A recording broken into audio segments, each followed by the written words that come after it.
Vamos lá. Eu agradeço o Fábio e o Antônio por estar aqui. O tema masculino, como é um tema em que ainda continua atraindo menos gente, mas a gente sabe que cada vez mais a gente vai ter exposição para esse tema. A gente já vê no Congresso Brasileiro de Reprodução Assistida, na semana que vem, já tem vários temas, né, Fábio Antônio, da área masculina. Existe hoje um convênio da Sociedade Brasileira de Reprodução Assistida com a Sociedade Brasileira de Urologia, o que é interessante. Nós vamos ter uma mesa de pré-congresso no CBRA agora, CBRA, SBRA, SBU, e vamos ter em Florianópolis no mês que vem uma mesa SBU SBRA. Então tá bastante interessante. A gente está tentando, a gente está há mais tempo, né, Antônio e Fábio, nessa história, tentamos dar uma exposição melhor aos temas masculinos. A gente sabe que tratamento hormonal é uma coisa complexa,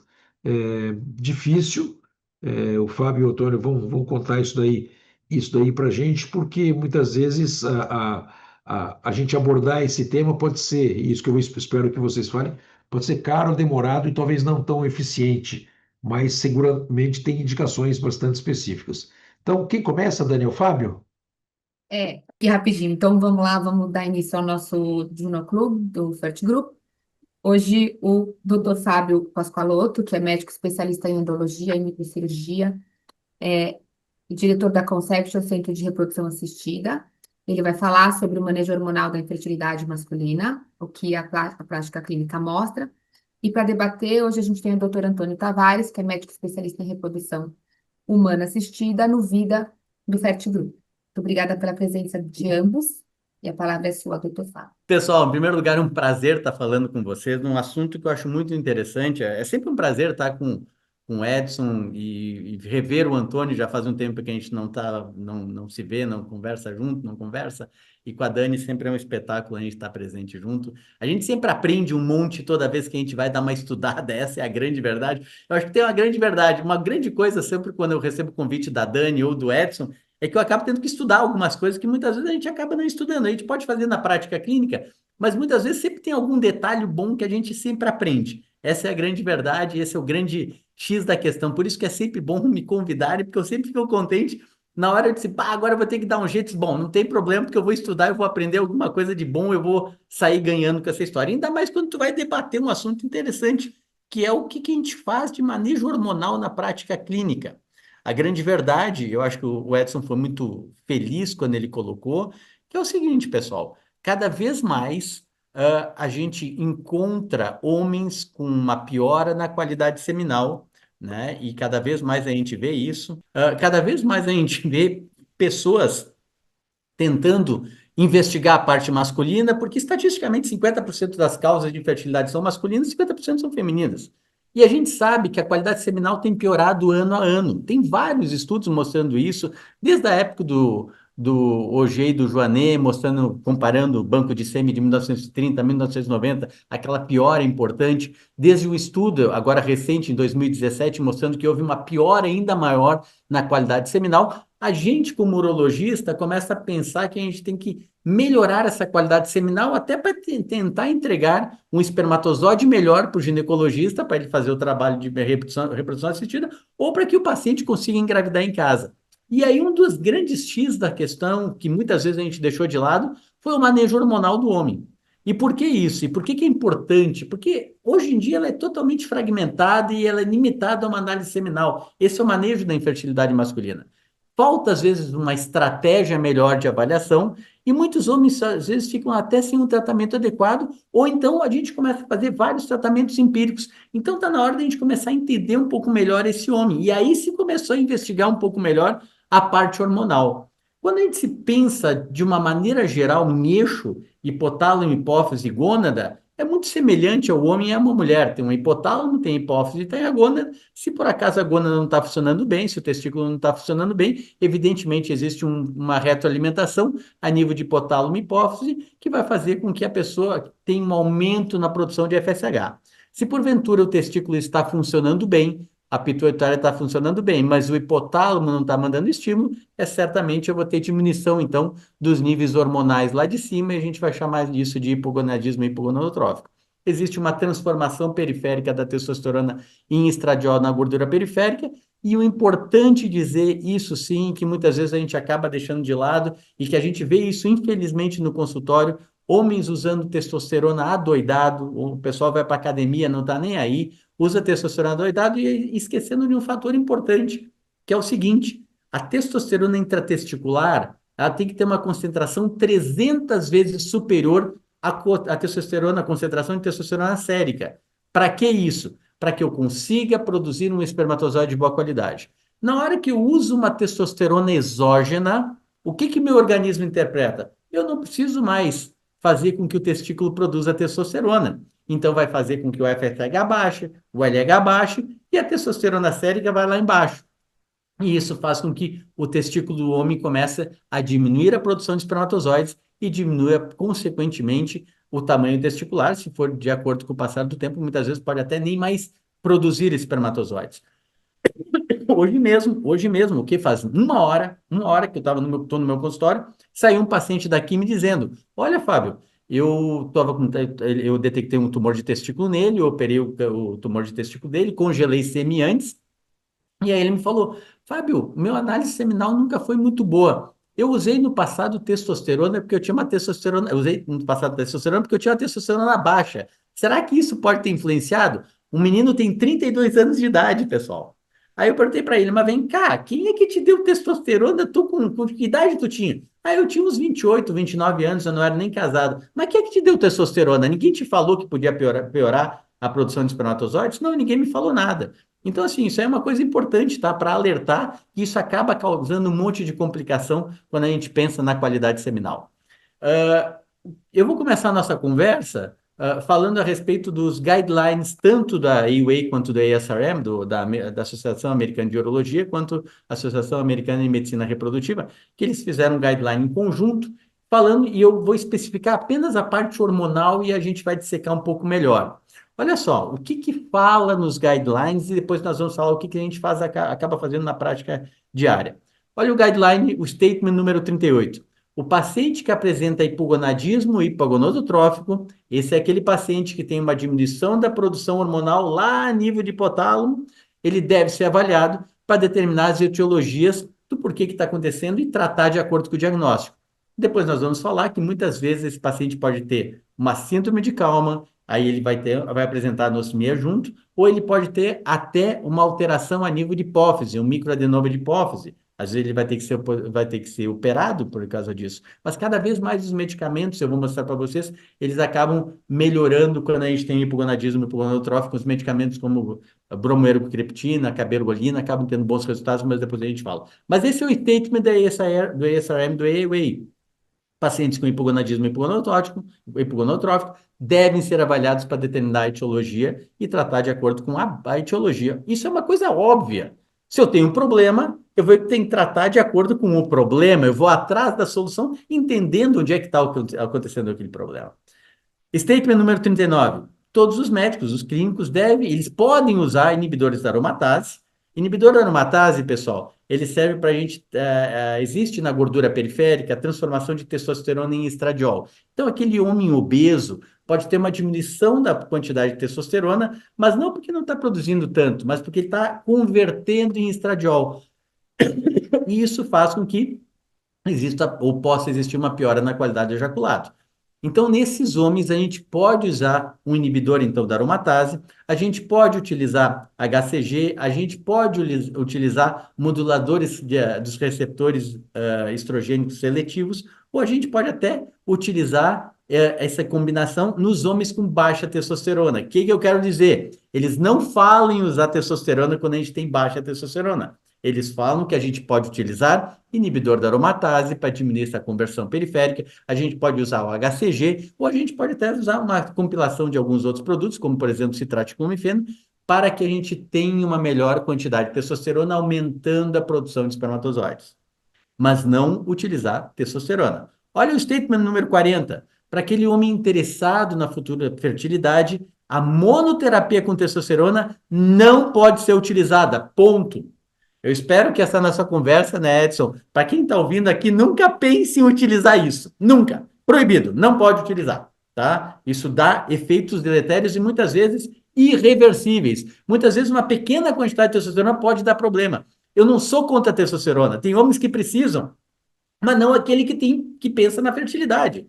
Não aquele homem que pensa na fertilidade. Ou então, se é necessário, por alguma razão, congela o sêmen antes de utilizar. Depois vai ver a necessidade. Mas não utilizar sem falar sobre infertilidade. Aqueles homens, então, que têm hiperprolactinamia, nós devemos tratar de acordo com a necessidade. Essa é a grande verdade, tá, pessoal? Além disso, para homens com infertilidade de causa, sem causa aparente, infertilidade idiopática, talvez considerar o uso de análogo do FSH para melhorar a concentração, para melhorar a taxa de gravidez e aumentar a taxa de nascimento vivo. Existe um grau de evidência B e depois nós vamos dissecar um pouco melhor sobre isso. Eu só estou falando dos statements dessas sociedades. Homens, então, que têm azoospermia de causa não obstrutiva devem ser informados sobre os dados muito pequenos que nós temos que apoiam a manipulação farmacológica com o uso dessas substâncias, tipo citrato de clomifeno ou de gonadotropina, prévia intervenção cirúrgica. Existem dados limitados. Porém, o Edson próprio publicou, junto com o Dr. Mauro Bibancos, dois relatos de casos com 2 pacientes, muito interessante, no qual eles puseram lá embaixo, usaram um agonista de GNRH, deixaram lá embaixo, porque esse paciente estava com um problema testicular, e depois estimularam e tiveram resultados fabulosos. Ou seja, existe a possibilidade, mas é algo ainda mais experimental. Eu não gosto de deixar de comentar isso aqui, pessoal, porque eu me sinto na obrigação de falar que o Conselho Federal de Medicina, no ano de 2023, publicou uma normativa que a gente não deve utilizar testosterona que não tem o fim de melhora, ou melhor, a gente não pode utilizar para fins estéticos e fins esportivos. É proibitivo o uso de testosterona nesses casos e muitas vezes é essa gurizada que acaba utilizando e tendo problema, tá, pessoal? O uso indiscriminado de citrato de clomifeno também não deve ser adotado. Nós publicamos no passado, isso já faz bastante tempo, então toda vez que eu vejo uma publicação minha, Edson, e vejo que faz tempo, eu vejo que eu estou ficando velho, né? Mas assim, ó, a gente olha isso e a gente vê, por exemplo, essa é uma publicação de fertility mostrando alguns pacientes, quando tu usa citrato de clomifeno sem a necessidade ou sem a indicação precisa, pode, em vez de melhorar, pode piorar e o paciente pode ter até azoospermia. Essa é a grande verdade. Então, não é para todo mundo o citrato de clomifeno. A gente não pode adotar esse tipo de medida. Depois nós vamos dissecar um pouco melhor. Então, assim, ó, pessoal, a gente tem que saber que existem casos que a gente pode utilizar, mas tem casos que não. Esse é um estudo publicado agora no ano de 2024, uma meta-análise mostrando que ainda não existe evidência suficiente que faça com que a gente use citrato de clomifeno, tamoxifeno ou inibidor de aromatase em todos os pacientes com infertilidade masculina no intuito de melhorar a qualidade do ejaculado. Essa é a grande verdade. A gente ainda precisa mais confirmação, mas existem mais tendências a gente pensar que em alguns casos a gente pode melhorar. Eu não deixo de falar de varicocele, por quê? Porque alguns estudos mostram que o paciente com varicocele, quando a gente faz a cirurgia, eles melhoram a parte hormonal. Mas vamos deixar muito claro, nenhum urologista vai indicar cirurgia de varicocele com o intuito de melhorar simplesmente a parte hormonal. O grande objetivo é melhorar a qualidade do sêmen. Mas os estudos são muito claros. Se eu tenho uma quantidade de testosterona muito baixa, inferior a 300 nanogramas por decilitro, quando eu opero, quando eu faço a cirurgia de varicocele, eu melhoro essa quantidade. Em média, 100 a 150 nanogramas por decilitro de testosterona. Se a testosterona sérica já está acima de 600, 700, o grau de melhora é muito pequeno. Tá, pessoal? Para pacientes com hiperprolactinemia, o que a gente vê isso no consultório? São pacientes que têm uma azoospermia, muitos deles têm um edema no rosto, acabam engordando muito rapidamente, e a gente vai fazer a avaliação desse paciente. Muitas vezes eles têm uma oligospermia importante, e aí o que tu fazes? Tu vai fazer uma investigação melhor, exame de FSH, exame de LH, de prolactina, eles têm diminuição da libido, e aí tu descobre que a prolactina está bem elevada, tu vai fazer uma investigação nesse paciente para ver se ele não tem um tumor de hipófise, tem um microadenoma de hipófise, e tu pode usar vários tipos de tratamento, cabergolina, que é o que eu acabo usando. Eu tenho mais de um paciente que ele está em uso de cabergolina, e eles têm um resultado fantástico, funciona muito bem, 2 vezes por semana, tá? Esse é um estudo que foi publicado há um tempinho atrás, mostrando melhora da qualidade do ejaculado usando cabergolina e também usando bromocriptina nesses pacientes que têm aumento da prolactina, tá? Pacientes que têm obesidade, pacientes obesos, cada vez mais a gente vê síndrome metabólica por aí. Homens obesos que vão querer ter filhos. E essa obesidade faz com que exista a transformação da gordura periférica de testosterona em estradiol. E a gente tem vários tipos de tratamentos. A gente pode simplesmente usar metformina para esse paciente diminuir, então, essa quantidade de glicose que ele tem, e muitas vezes faz com que diminua a qualidade melhore a qualidade ejacular de uma maneira mais precisa. O que aconteceu nos últimos anos agora de interessante? Foi esse critério no qual nós temos um colega brasileiro que ele encabeça esse estudo, e essa é uma publicação bastante interessante, no qual ele tenta padronizar abordagens, é uma tentativa de padronização, não é algo que vai ser feito, que tem que ser feito, mas é uma maneira mais fácil de nós entendermos e conseguirmos classificar melhor os pacientes para nós tratarmos melhor eles. Além disso, a gente consegue melhorar até a comunicação, porque a zoospermia é uma coisa. Tá, mas qual é a causa dessa zoospermia? Ah, mas é uma zoospermia não obstrutiva. Tá, mas o que é o não obstrutiva? O problema é hipotálamo? O problema é gônada? Onde é que está o problema? E aí a gente consegue entender melhor e consegue melhor manejar esses pacientes.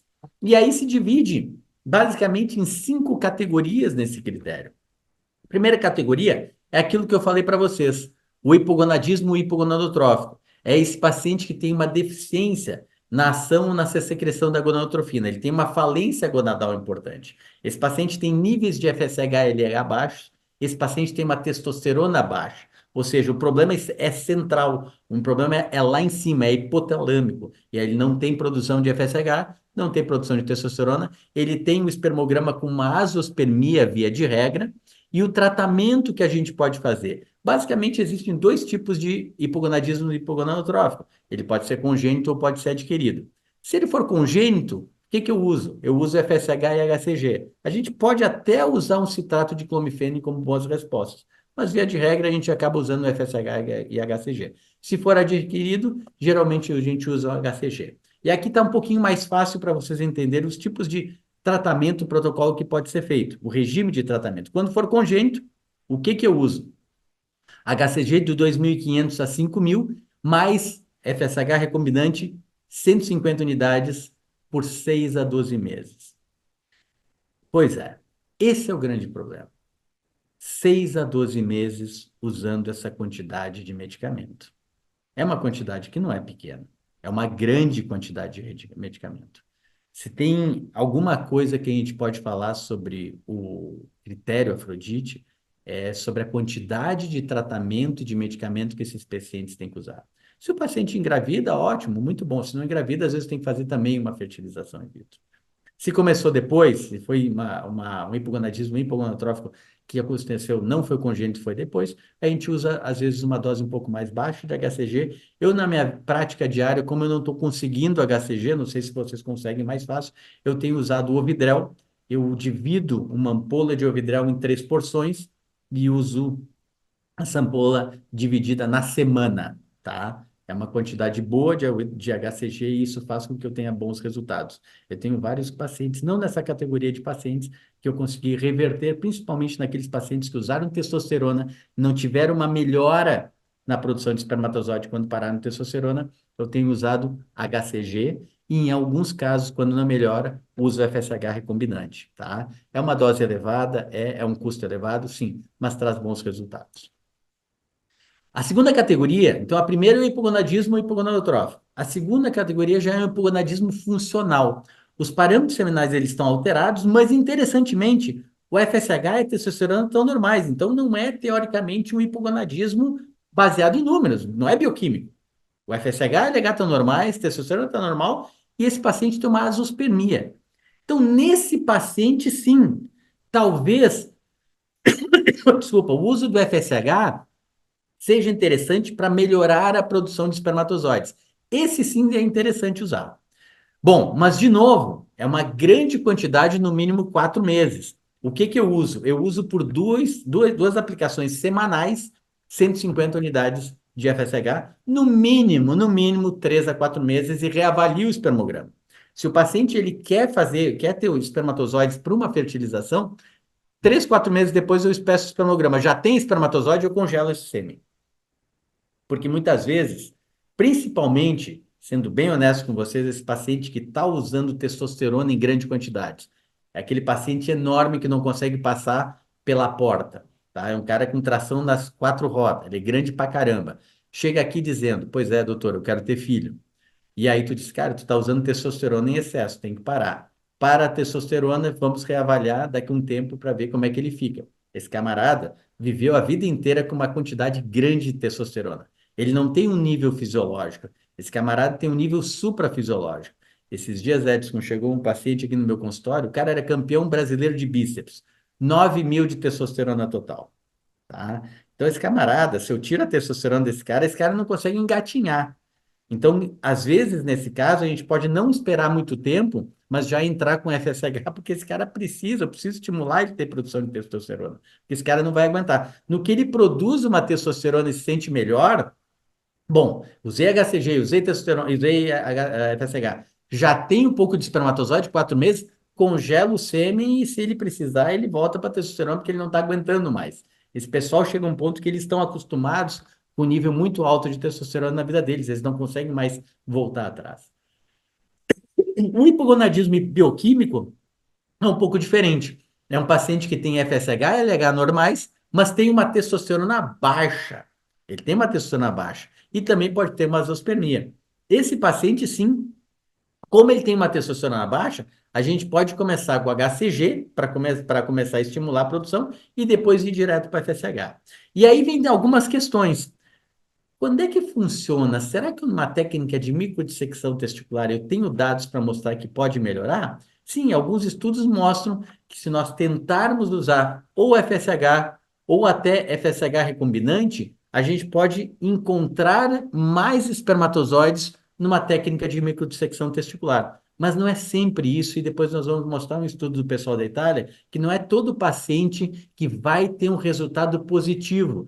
Então, a mensagem para casa nesses 2 slides é o seguinte, pessoal, não é todo paciente que tu vai fazer uma técnica de microdissecção testicular que tu deves entrar com alguma substância, tipo um HCG ou entrar com FSH, porque talvez tu não tenha melhora nenhuma. Se está acontecendo na histologia uma parada de maturação, tu não vai encontrar bons resultados com a utilização desses produtos, tá?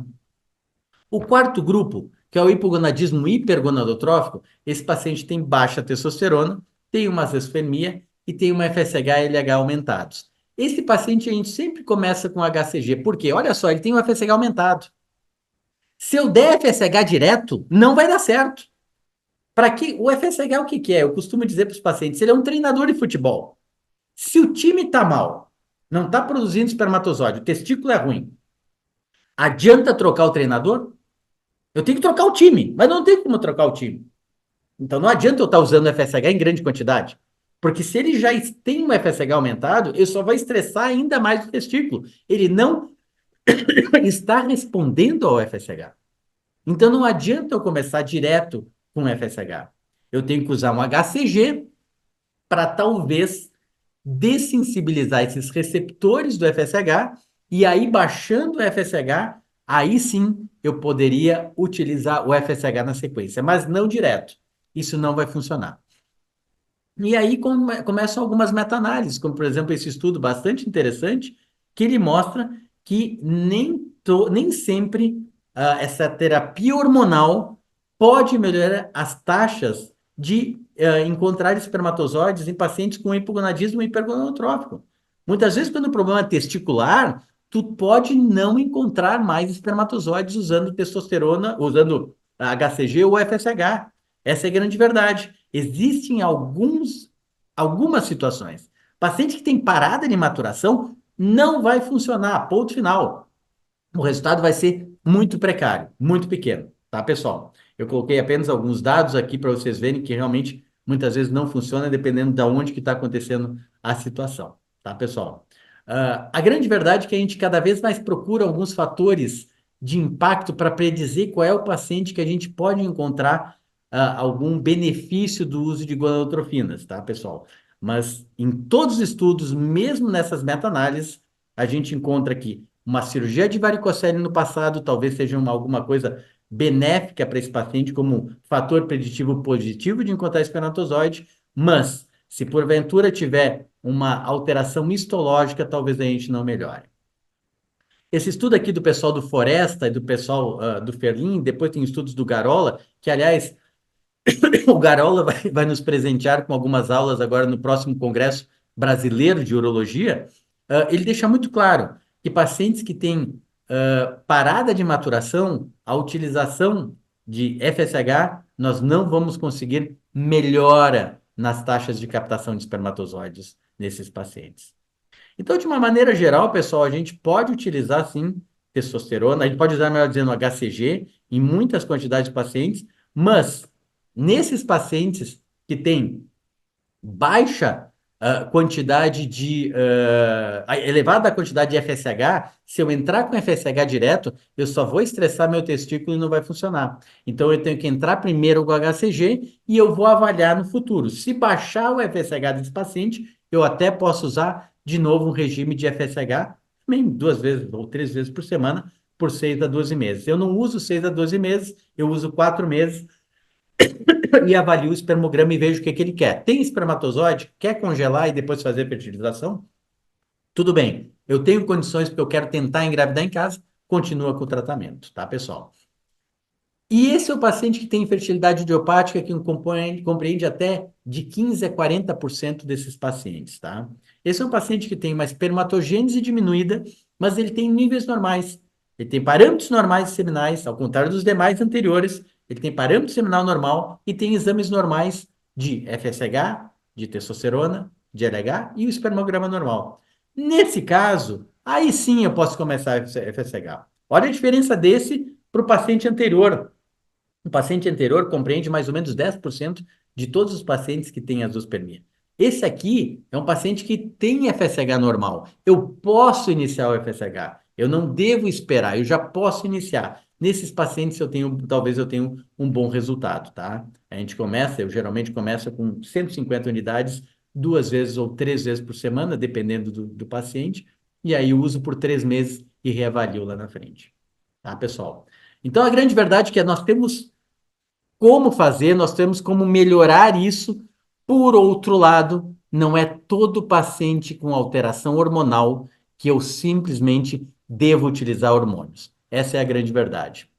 Eu espero que eu tenha, de alguma maneira, ter trazido alguma coisa de informação. Às vezes a gente não quer aprofundar muito, porque tem algumas coisas básicas, é para entender. A gente pode utilizar hormônio, não é em todo paciente que a gente deve utilizar hormônio, tem indicações muito precisas. Se o paciente tem um hipogonadismo hipogonadotrófico, está muito provado que a gente usando HCG e FSH eu tenho excelentes resultados.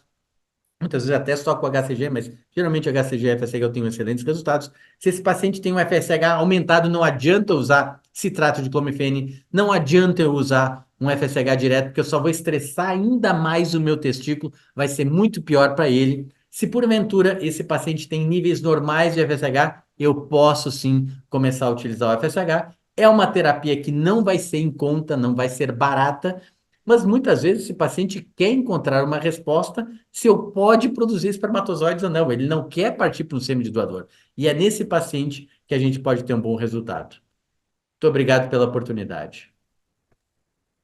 Eu não sei se Obrigado, era mais ou Fábio. menos isso, Foi Edson. ótimo. Esse tema sempre é bastante interessante. E eu vou deixar para o Antônio fazer as considerações, depois eu vou abrir para perguntas. Eu tenho um monte de perguntas, viu, Fábio?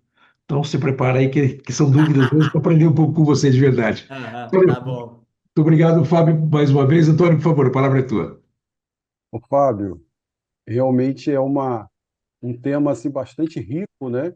E achei que você condensou de uma forma excelente ali, trouxe um painel bem amplo, porque na introdução ali, como você colocou, É um assunto que cada vez mais está ganhando mais espaço, tanto dentro da urologia geral, da andrologia, dentro da reprodução humana, né? Eu acho que muito veio daquele conceito antigo ali da ICSI, né? Que você bastava ter um espermatozoide para um óvulo, e hoje em dia se olha com esse cuidado mais atento de você ter um bom espermatozoide, bem amadurecido, bem formado, para um bom óvulo, né? Uma coisa que eu queria levantar aqui, para a gente trazer esse debate, assim, primeiro, esse paciente com hipogonadismo hipogonadotrófico congênito, ele sempre ele tem uma falência ali, uma alteração hipofisária e precisa fazer reposição, e geralmente é um paciente que já usa testosterona, já está acostumado a fazer reposição há muito tempo.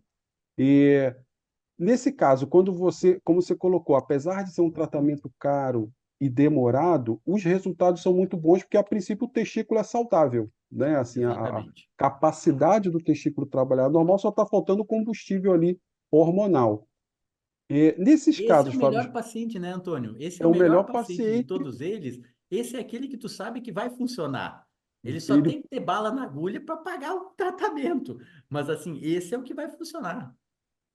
E uma coisa interessante, assim, duas coisas que eu queria levantar nesses casos, né? Assim, eu já vi uns trabalhos falando que esse paciente, normalmente, você consegue taxas de gravidez natural muito antes desse espermograma entrar naquela faixa normal, né? Às vezes com uma quantidade mais reduzida ali, ele já tem uma performance interessante em relação à chance de gravidez natural. Mas eu queria te falar o seguinte: para esse paciente que você vê uma perspectiva de usar uma fertilização, de indicar uma ICSI, você esperaria esse espermograma chegar o mais próximo do normal, ou já tendo ali uma quantidade razoável de móveis progressivos, você já indicaria para usar esse espermatozoide aí do ejaculado? Essa é uma excelente pergunta, né? Na verdade, todos esses pacientes eu converso muito com eles de perto, tá? Eu avalio mensalmente, vejo como é que tá. Vou avaliar o hormônio, vou ver como é que ele está, vou conversar com ele para tentar entender o anseio, o que que ele está pensando, o que que ele não está pensando. Evidentemente, se o paciente diz, Fábio, eu estou querendo engravidar em casa, vamos lá, vamos usar o medicamento, vamos com tudo. Mas naquele paciente, e todo mundo vai concordar, é um tratamento que não é barato, né? Muitas vezes ele não tem tanta condição financeira. Claro, se ele está pensando em fazer fertilização, ele vai ter uma condição financeira que até vai poder propiciar. E esse é o paciente, o número um, o hipogonadismo hipogonadotrófico, a Afrodite do critério um. Esse é o paciente que se beneficia muito do tratamento e que talvez eu fosse deixar ele para tentar engravidar em casa. Mas ele diz para mim, eu não quero. Eu quero tentar engravidar o quanto antes. A gente sabe, e isso tem vários estudos na literatura mostrando que uma pior qualidade do ejaculado está relacionado com pior qualidade de formação de blastocisto, maior taxa até de malformação lá na frente, até aumento da taxa de mortalidade. Mas nesses casos aí, com hipogonadismo hipogonadotrófico, não. Porque ele tem um problema na base, que tu está fazendo uma melhora nesse testículo, porque ele estava parado esse testículo, então ele tem um problema já associado. Na hora que ele aparece espermatozoides de boa qualidade, eu já congelo e falo para ele, olha, vamos congelar, aí tu sabe, quer continuar para ver se consegue engravidar ou não. Mas aí eu dependo de ter espermatozoides de boa qualidade. No que ele tem, eu já falo para ele, cara, tu que escolhe. Mesmo o cara que está usando testosterona, na minha prática eu faço isso. Tem espermatozoide, usou testosterona, né? E aí a gente está tentando fazer uma terapia pós-ciclo um pouquinho diferente do que normalmente se faz. Apareceu o espermatozoide, cara, congela e aí tu vê o que que tu quer fazer. Mais de um paciente eu congelei sêmen, porque cada vez mais esses pacientes nos procuram. É algo impressionante, mas cada vez mais eles nos procuram no intuito de repente, utilizar esses espermatozoides que eles tentaram, agora eles não estavam tendo, porque estavam usando testosterona, e agora eles estão usando testosterona e eles estão agora melhorando, então, essa produção de espermatozoide. Então, cada vez mais. Apareceu o espermatozoide, congela e depois a gente vai conversar. Eu não sei se é a Perfeito. prática de vocês, Edson, Antônio, ao menos é o que eu faço na minha prática. Alguns pacientes aqui, poucos pacientes, eu consegui até que ele conseguisse a medicação pelo Ministério Público, justificando ali com laudo e tal. Então, assim, isso deu uma tranquilidade nessa questão do tempo. Mas para a maioria, realmente, isso é uma pressão, né? Esse tempo que você vai usar de uma medicação cara. Mas, e aí, o último paciente, um desses que estava nessa condição, a esposa também tinha um fator feminino lá, acabou realmente direcionando para para a FIV, né? Não, perfeito, perfeito. Edson, tens algum comentário? Quero sim, Fábio. Sem dúvida nenhuma, o critério de Poseidon veio para ajudar. O Sandro tem um mérito danado nisso daí. A gente tem que agradecer. O Afrodite, desculpe, o Afrodite. Eu tenho algumas dúvidas em relação a isso, Fábio, principalmente na última classificação, onde tudo está normal. FSH normal, LH normal e testosterona normal, com o uso do FSH. É, então, eu queria a sua opinião, quer dizer, eu não vejo. Não que eu não veja senso, mas eu vejo muita dificuldade de indicar esse tipo de tratamento do uso de FSH, que é demorado, que é caro, para esse paciente. Quer dizer, a teoria seria de que o nível de FSH que ele tem endógeno é muito pouco para fazer com que mesmo uma concentração normal de espermatozoides seja o suficiente. Então, realmente, eu tenho dúvidas de entender e de aceitar esse tipo de tratamento para essa classificação, né, do, do Afrodite do última classificação tipo 5, né? Então eu Se queria tu me saber, perguntares se eu faço, eu não faço. eu também Eu não não, faço, eu tenho um pouco eu, de dificuldade, porque acho que existem tantos outros fatores que são responsáveis pela fecundação e pela implantação, e maior ainda pela gravidez, e eu queria saber da tua opinião e da petição do Antônio também, especificamente sobre esse grupo. Se tu pensa no número nível 5, ele tem um exame normal. Ele tem uma qualidade seminal normal, ele tem um FSH normal, ele tem um LH normal, ele tem testosterona normal. O anormal eu quero usar alguma coisa para mim, mas é a classificação que tem lá no critério de Afrodite. Eu também não... Essa é a única questão que eu não vejo muito sentido.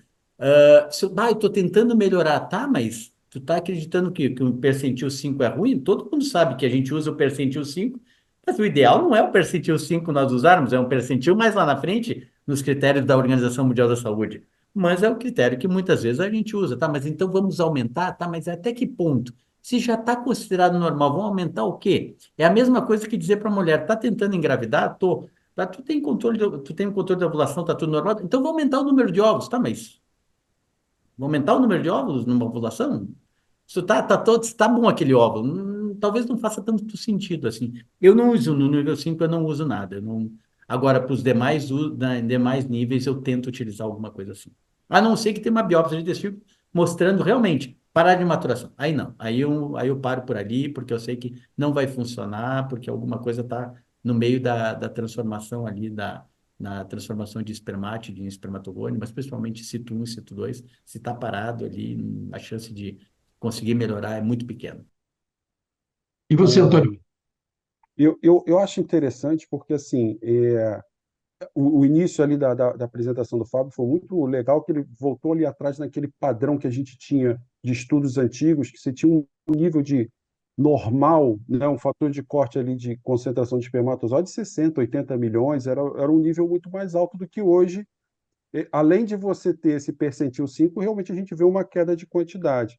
E eu acho, assim, eu me pergunto, Edson, se de repente esse paciente que chega para a gente no consultório hoje, que já tem um histórico ali de infertilidade conjugal, se de repente há 5 anos atrás esse normal dele não era 100 milhões, não era 120 milhões, a gente não tem essa referência, né? Muitas vezes o que a gente tem é o último espermograma que ele fez.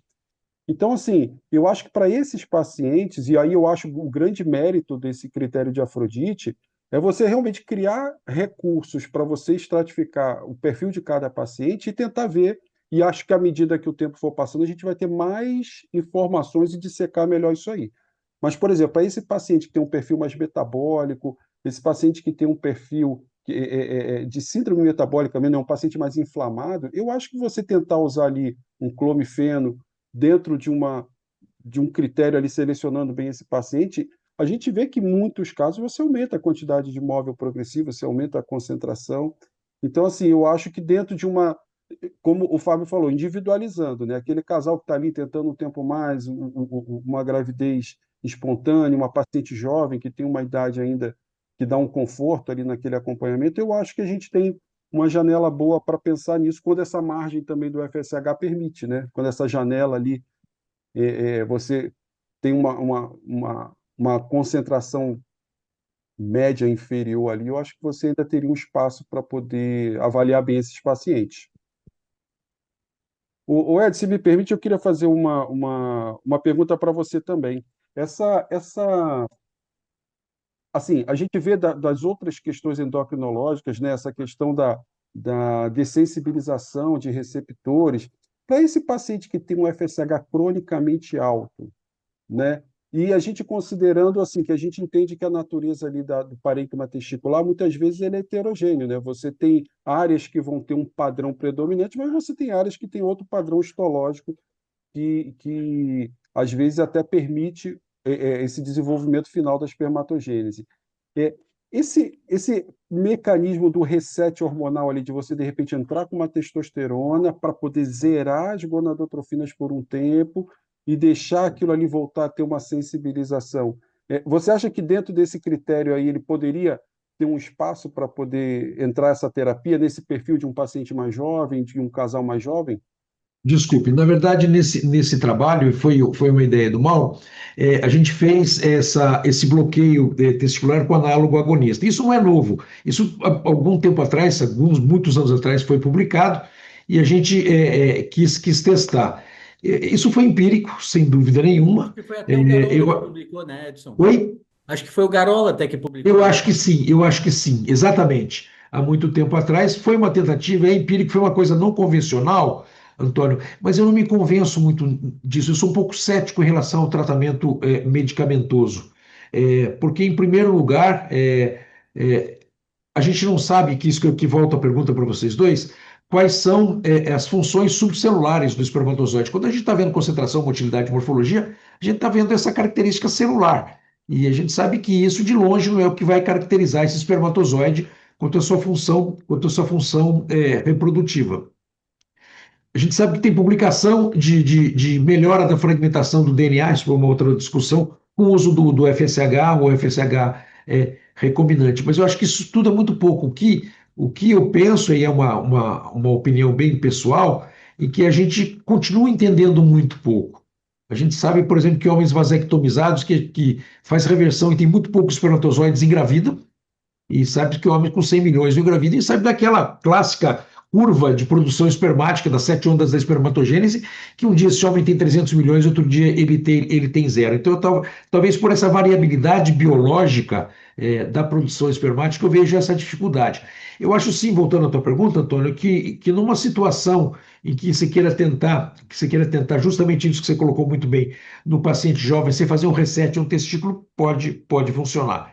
Mas, novamente, usando as tuas palavras, a individualização é muito importante, porque tratar esse homem por muito tempo e muito caro, a probabilidade de você perder esse paciente é muito grande. Então, acho que essa é a grande dificuldade, né, Fábio, do É. tratamento hormonal. Tu sabes, Edson, que eu estava no Congresso Americano de Andrologia agora, foi em março, abril lá.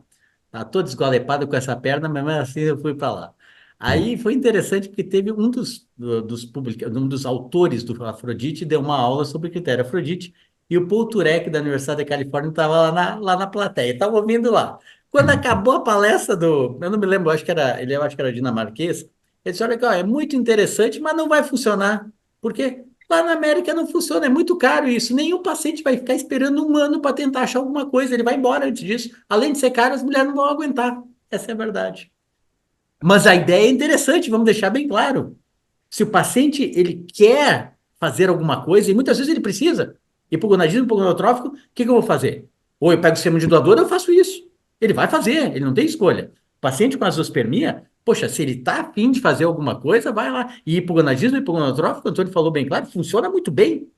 Eu tenho pacientes que engravidaram antes, que não tinham condição financeira, eu usei citrato e clomifeno e engravidaram, né? E tem na literatura, não é invenção minha, não é invenção da minha cabeça. Então, assim, ó, funciona. Por outro lado, tem casos que a gente questiona até que ponto vale a pena melhorar, até que ponto vale a pena aumentar, o que é o melhorar, né? É 60 milhões, é 80 milhões? Até que ponto isso vai fazer o diferencial a esse custo que é emocional e financeiro? Essa é a questão que a gente tem que pensar. Deixa eu voltar uma pergunta, já abro para a plateia. A gente sabe que a biópsia testicular se usou muito, depois se usou muito pouco, com a condição de congelar espermatozoide, entendendo essa heterogeneidade da histologia testicular. Mas, e o Fábio e o Antônio falaram muito bem, quando você tem uma parada de maturação espermática que a célula 2N não vai para N, você nunca vai ter espermatozoide. Então, vocês acham, Antônio e Fábio, aí é uma pergunta, que existe alguma indicação de se fazer biópsia testicular previamente a um tratamento, já considerando a heterogeneidade da histologia, quer dizer, pensando em que às vezes você vai submeter um tratamento para um homem desse num tempão caro para burro e nunca vai aparecer espermatozoide. Então, eu queria devolver essa pergunta e saber a opinião de vocês dois. Vamos primeiro deixar o galã de Hollywood falar. Fala, Antônio, depois eu falo. O, assim, exatamente por essas considerações de custo, né? E, enfim, você não saber o padrão histológico que você tem ali no testículo e submeter um paciente a um tratamento hormonal caro, prolongado, às vezes o paciente tem uma aplasia germinativa quase que completa ali. Você, como se diz, tratou sem ter perspectiva de resultado. Então, eu acho que vale a pena sim você ter uma noção do que está acontecendo no testículo, mas eu acho que nesse caso, se a gente está lidando com um paciente azoospermico, eu já partiria para fazer uma microdissecção. Porque justamente se você quer olhar a melhor condição desse testículo, aquela figura do Fábio ali é excelente, né? Às vezes você tem uma ilhota ali com os túbulos super dilatados, que às vezes ali você já resolveu o problema, até sem hormônio, né? Mas eu acho que vale a pena. E tem esses estudos que investigam se nessa possibilidade de uma remicrodissecção, dependendo ali do padrão, se valeria a pena fazer. Mas, assim, fazer sem saber o que que o testículo tem de padrão principal ali, eu acho que é um desperdício, às vezes, de tempo e enfim, de dinheiro ali do paciente. Pois é, eu acho, eu tenho uma opinião um pouquinho diferente, entendo, Antônio, geralmente eu converso com o paciente, sabe, Antônio? Eu já disse, vem cá, olha cá, o negócio é o seguinte, o que que eu gostaria? Isso no mundo do pirulito. O que que é o mundo do pirulito? É um mundo que não tem dinheiro na vida, a gente não tem problema de dinheiro, e é um mundo que é um mundo de faz de contas, ou seja, é o mundo ideal, né? É um mundo que o meu time ganha todos os jogos e infelizmente isso não acontece na vida real. Mas assim, ó, eu converso com ele, vem cá, meu amigo, tu queres tentar? Eu vejo que é um testículo extremamente pequeno. Não, pera um pouquinho, isso aqui é uma FSH, talvez tenha uma síndrome de Sertoli completa aqui.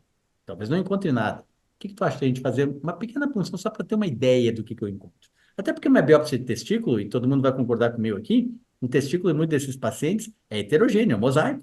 Então, daqui a pouco eu faço uma biópsia, não quer dizer absolutamente nada, porque naquele lugar que eu encontrei, mostrou tal coisa, no outro lugar, do ladinho, tinha espermatozoide.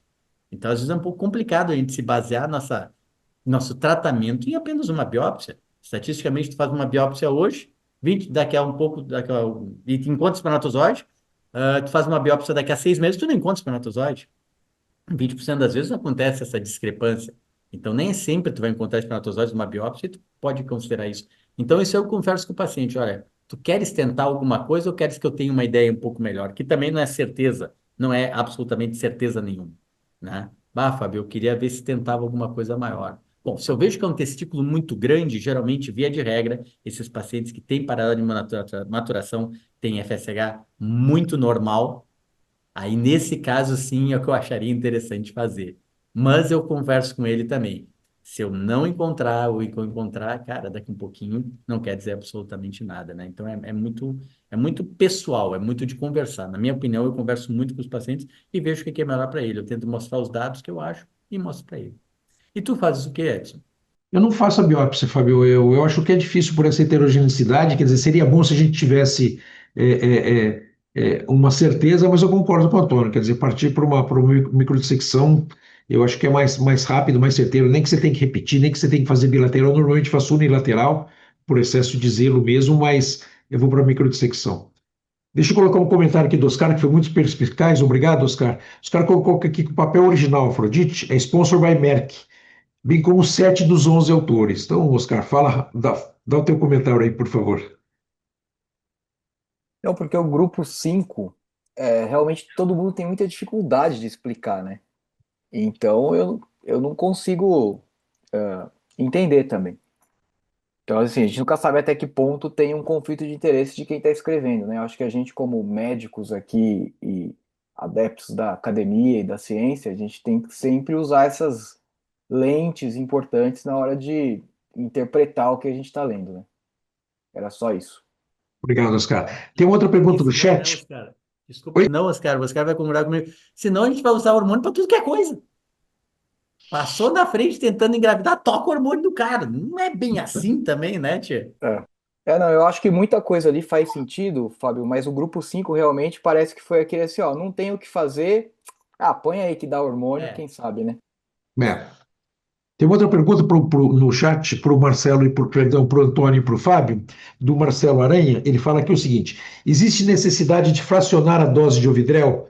Ele fala aqui: eu rotineiramente prescrevo como uma aplicação semanal. Vocês querem comentar o uso do HCG recombinante, por favor, Fábio e Antônio?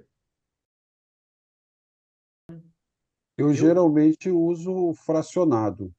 E apesar dele ter uma meia-vida muito longa, eu acho que e geralmente eu faço como o Fábio falou, fraciono ali em 8 cliques, que aí vai ser mais ou menos um terço da dose, e peço para o paciente fazer. Aí, conforme for, é, dependendo do padrão, uma caneta ali dá para uma semana e um pouquinho, dependendo do caso, né? eu faço a mesma coisa, eu divido, né? Eu divido em cliques também. 898. Muito bom. Vou abrir para perguntas, por favor. Eu estou particularmente tô achando super interessante, porque a gente discute um tema que isso vai ser discutido, sem dúvida nenhuma, no Congresso Brasileiro de Reprodução Assistida, mas nada como uma prática clínica que nos leva. Uma coisa é você preparar para dar uma aula, né, Fábio e Antônio? Outra coisa é dizer que quando você está sentado na cadeira na frente do cara para orientar. Então, deixa aberto a perguntas, por favor. Vamos lá, moçada. Deixa enquanto o Marcelo chega, perguntar para o Antônio e para o Fábio. Vocês acham que mais algum exame, por exemplo, fragmentação DNA, algum teste subcelular, que existem vários aí, começando não, mas andando um pouquinho na investigação, deveria ser feito para a gente avaliar esse homem? Isso é, a pergunta básica existe alguma outra maneira da gente ver a funcionalidade fértil do espermatozoide? Agora eu vou falar in vitro mesmo, não in vivo, porque concepção natural é uma outra conversa, falando num caso que vai para fertilização in vitro, que vai para ICSI, se teria algum outro teste que poderia nos dizer melhor ou pior prognóstico em relação a esse homem? Fábio, quer começar? Eu uso a fragmentação de DNA, sabe, Edson? Todo paciente que vai fazer algum tratamento desse, eu uso até para falar para ele, mostrar se a gente deve fazer algum tipo de tratamento, vitaminas, algum antioxidante, ou se eu tenho que ir para o testículo. Eu sempre uso na minha prática rotineira, quando o paciente vai fazer fertilização, eu uso um exame de fragmentação de DNA, sim. Não faz parte da investigação inicial, eu não faço isso, eu faço o espermograma convencional. Por outro lado, na hora que ele está pensando, eu tenho que ser, com certeza fazer, porque numa dessas, 40% dos homens têm espermograma convencional normal e não tem capacidade fértil. Muitas vezes ali na fragmentação de DNA a gente vai ver que tem uma alteração, né? Tem outros testes, que nem o teste de estresse oxidativo, eu tenho usado aqui na minha prática, até para tentar entender melhor onde é que está acontecendo essa fragmentação. É devido a epidídimo, é devido a testículo? Eu utilizo, mas eu falo para o paciente, ó, isso aqui é mais uma ferramenta que muitas vezes pode não ter muito resultado, mas ao menos me dá uma noção melhor do que eu posso fazer. Principalmente o paciente que eu estou pensando em operar varicocele. Aí sim, eu peço uma fragmentação, peço o teste de estresse oxidativo mostrando, tá bem, tem um estresse oxidativo moderado, grave. Bom, cara, isso aí realmente é varicocele. Vamos operar e é o que a gente vê na prática. Hoje mesmo veio um paciente aqui para me mostrar a foto da mulher que está grávida de 6 meses e que vai ter o filho depois de uma cirurgia de varicocele. Antônio. Eu, eu acho interessante, Edson, inclusive esse perfil 5 que o Oscar estava destacando ali, é um perfil interessante, porque é um paciente que às vezes tem uma análise seminal dentro de um padrão normal e às vezes se surpreende numa percentual razoável desses pacientes uma fragmentação aumentada, né? E é uma forma de você também investigar e tentar explicar esses casos mais assim idiopáticos ali que você ainda está tentando entender de onde vem essa causa, né? Dani, você quer falar um pouquinho do que a gente está buscando de investigação nesses testes subcelulares? Quer contar um pouco para a gente? É. A gente está fazendo uma colaboração com o pessoal do VRA, do Departamento de Reprodução Animal da USP, que eles fazem diversos testes interessantes. Como o doutor Edson disse, não são novos, mas a novidade aqui é que a gente vai fazer tudo junto.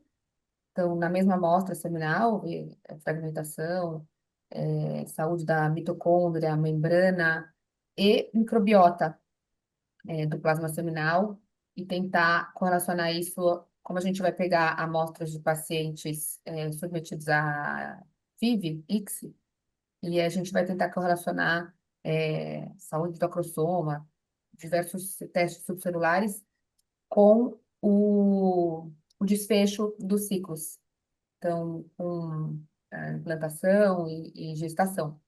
E aí a gente vai tentar correlacionar isso aí um pouquinho também e com desenvolvimento morfocinético, né? E aí a gente vai tentar ver se existe alguma correlação entre a qualidade do sêmen, medida por meio de todos esses testes, e a qualidade do ósito medida pela inteligência artificial. Então, tentar ver se um ósito que tenha um score menor, medido pela inteligência artificial, quando injetado com um espermatozoide que tenha uma pior saúde, vamos dizer assim, de acordo com esses testes, tentar ver aí se o potencial de reparação do ósito piora, depende se a gente consegue medir isso através do score, do Magenta Score, da inteligência artificial. Então, é mais ou menos isso aí, vamos ver se vai dar certo. A gente deve começar. E Tá, a gente faz acabou de todo ter sentido, aprovação do porque é Comitê de assim na Genética. vida real, né? E faz É? todo sentido, né? Faz todo sentido, porque é assim na vida real. Um óvulo, repara, tem um monte de gente com. Eu vou brincar contigo, Edson. O Edson era um espermatozoide fragmentado. Aí o que aconteceu? O óvulo da mãe dele era muito bom, entrou lá e pronto, deu nisso, nasceu, tá aí a figura. Então, assim, ó, Teve que, às tem que, vezes. os caras estavam achando a cabeça. Você viu, Oscar, o que eu tenho que ver? Daqui o Então, cara é às meu amigo vezes. há muito tempo, vai fazer o quê? Então, às vezes, um óvulo muito bom, ele repara um dano do espermatozoide. Essa é a grande verdade, né? E qual é a função da gente como urologista? É tentar entregar o melhor espermatozoide possível para o óvulo não ter tanta dificuldade. Esse é o padrão ouro da gente como urologista, né? E na reprodução assistida, as pacientes são mais velhas, né? Não tem muito, a não ser que seja doação de óvulo ou preservação da fertilidade, enfim, as pacientes são mais velhas. Então, vai tentar correlacionar isso, tanto com a idade materna como com o score, Magenta Score, dar uma olhada nesses defeitos aí do espermatozoide e tentar chegar em alguma conclusão. Tomara de alguma coisa. Ô Edson, se você me Foi. permitir, eu queria Claro. fazer uma pergunta para você e para o Fábio. Assim, esse paciente que você fez uma microdissecção e você encontra uma parada de maturação tardia, com aquele que comparando com aquele paciente que você encontra uma parada de maturação bem precoce. Vocês veem espaço para essa questão hormonal, esse estímulo hormonal dentro desse quadro mais tardio, como se você conseguisse ali de alguma forma impulsionar mais essa finalização, ou vocês não veem diferença de um quadro para o outro? Eu posso responder, Antônio. Quando você tem uma parada de maturação, você está falando que ele está parando no cito primário, não está chegando em cito secundário. Por muitas vezes, eu procuro analisar a biópsia, que a gente vê melhor normalmente que o patologista. Mas se ele para em cito primário, não vai ter jeito, quer dizer, ele vai uma célula 2N que vai ser N, né?